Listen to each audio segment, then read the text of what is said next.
வணக்கம். Welcome to village wet channel. நம்ம போன வீடியோல கார்போஹைட்ரேட் அதிகமான உணவுகளை ஆடு மாடுகளுக்கு கொடுக்கறதுனால ஏற்படக்கூடிய தீமைகளை பார்த்தோம்.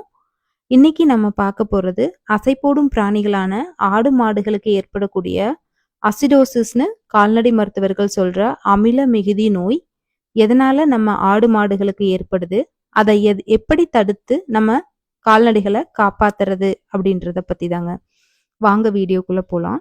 நீங்க ரெகுலராகவே மாவு பொருட்களை கால்நடைகளுக்கு கொடுப்பீங்கன்னா, ஆடு மாடுகளுக்கு தீவனம் கொடுக்கும்போது தண்ணீரிலோ அல்லது தீவனத்திலோ சோடியம் பைகார்பனேட் என்ற சமையல் சோடா உப்பு, அதாவது நம்ம இட்லி அல்லது போண்டா சுடும்போது போடுவோம் இல்லைங்களா, அதை ஆடா இருந்தா 1/4 டேபிள் ஸ்பூன் அளவிலையும், மாடா இருந்தா 1 டேபிள் ஸ்பூன்ற அளவிலையும் ரெகுலரா கொடுங்க. இதை தான் நாங்கள் எங்கள் வீட்டில் ரெகுலராகவே ஃபாலோ பண்ணுறோம். இதனால் அமிலத்தன்மை அதிகமாகிறத தடுக்கலாம். ஒருவேளை உங்கள் மாடுகளுக்கு அதிகமான சோறு வச்சுட்டீங்க, இல்லைனா அதிக அளவில் கூழ் காய்ச்சி வச்சுட்டிங்கன்னா, இப்போ இந்த படத்தில் பார்க்குற மாதிரியான மருந்துகளை மருத்துவர் அறிவுரைப்படி மெடிக்கலில் வாங்கி கொடுக்கலாம்.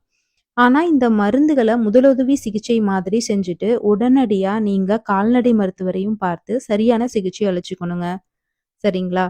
இந்த வீடியோ உங்களுக்கு பிடிச்சிருந்ததா?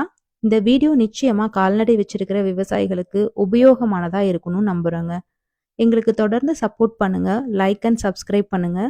நாங்கள் இந்த மாதிரியான உபயோகமான வீடியோக்களை நிறைய வெளியிடணும்னு ஆசைப்படுறோம். உங்களுக்கு எந்த கேள்வி இருந்தாலும் கமெண்ட் பாக்ஸில் கேளுங்க. நாங்கள் முடிஞ்ச வரைக்கும் தெளிவாக பதில் சொல்கிறோம். நன்றி. மீண்டும் தொடர்வோம் மற்றொரு கருத்துடன்.